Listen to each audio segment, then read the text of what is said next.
Hey guys, I'm Quynh Vu with Team Sage. I'm here at Real Talk Media today with Jason Gill with the Gill Group. Thank you for coming. Of course. Thanks for having me. Well, I'm so excited that you came onto the show today because we have so many clients out there that are wondering what's going on with the interest rates and how are they going to be able to get into a house. So I thought it would be great to kind of talk to you to learn more about the loan process.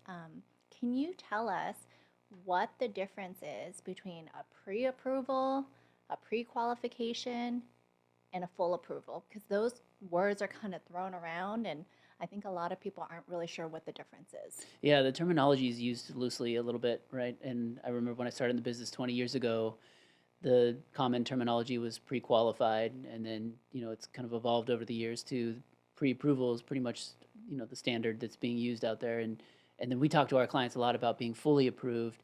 And so unless we're giving examples and showing them how that relates to writing offers, it's really hard to distinguish the difference, right? So ultimately, I'll give you my definition Okay. of the three. Um, Pre-qualification to me is more of just an interaction on a verbal basis, maybe a phone call or a quick meeting, and me just asking, maybe some basic questions about income, credit, assets, their liabilities, and just based on the verbal answers, saying, okay, well, based on the feedback you've given me, if I'm plugging all those numbers into just a basic, mortgage calculator software system, this is what I think you would qualify for, right? Very basic. Mhm. Good way for someone who's maybe not ready yet, excuse me, and just wants to kind of get an idea of what maybe their payment would be or what their price range they might qualify for. Then there's pre-approval, which now should be, again, this one is probably the one that varies from lender to lender how far they take the process, Mhm. but a pre-approval should be, filling out an application, having your credit ran, providing supporting documentation, the income or asset or both, and having that reviewed by a loan officer or their team. And then based on, a little bit more of a thorough review, again, this is how much we believe you would qualify for. But what's important to understand is even in that pre-approval stage, the decision maker, the one who's giving the money, the lender, Mhm. they have not reviewed any of the paperwork. And it's why it's called a pre-approval, prior to your actual approval from the lender, Mhm. right?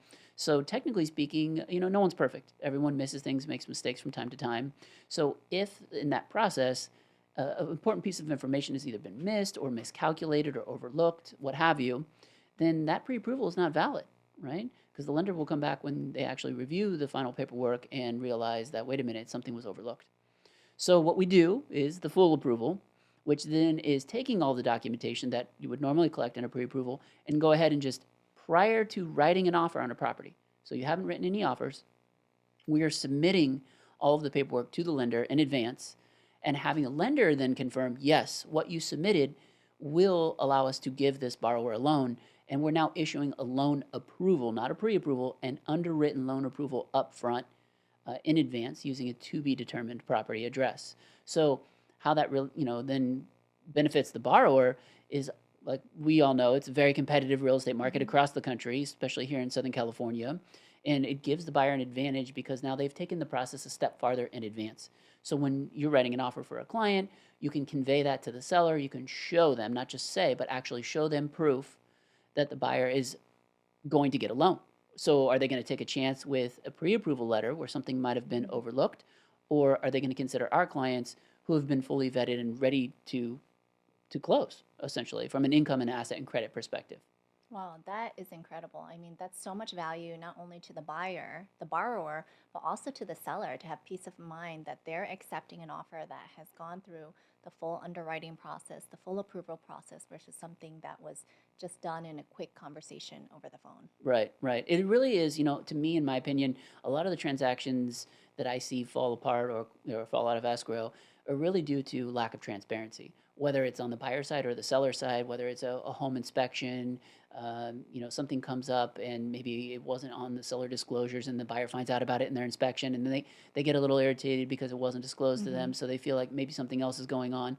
But same thing could be on the buyer side is maybe, okay, you got a quick letter, there wasn't really a lot of due diligence done. You provided it to the seller. It says you're qualified. It's a pre-approval letter. Seller takes that in good faith and in confidence. And then 2 weeks later, when their house is off the market for 2 weeks, come to find out the buyer doesn't qualify. And then it's the seller who's frustrated, right? Mm-hmm. So it's really this both sides lack of transparency. And I just feel like in the transactions, if there would be more transparency on both sides, then you'd see a lot less fallout. Oh, that's really great. So I want to make sure I summarize this right. So first one is pre-qualification, and that one sounds like it's a very quick process, like quick 5-minute conversation by phone, and it's just a verbal estimate as to what you think the borrower could be approved for. The second one is a little bit more detailed, a pre-approval process where the borrower turns in all their application, they turn in their paperwork, there's verification of income as well as employment, so it's more detailed, but it does not have the full approval from the actual lender or the underwriter. And then the third one, which is sounds like the most detailed, the most time consuming, as well as the most reliable, is the full approval process where someone turns in all their paperwork and then the loan officer does their due diligence to verify the employment, verify the income, and then also take it to the decision maker, which is the lender or underwriter, to make sure that this borrower is fully approved even before they write an offer on their house. Exactly, right? So there's the benefit of the buyer really knowing they're going to get the loan, the decision makers seeing the file, and then the combination of being able to show that to the seller to give yourself an advantage over other buyers who haven't taken the process that far. Oh, thank you so much. I mean, I feel like I really appreciate you explaining this to me today, explaining it to our clients, explaining it to borrowers, as well as to sellers, so that way they can make an informed decision. Yeah, it's definitely, been a big advantage for our clients. So Yeah, you're welcome. that's awesome. Definitely.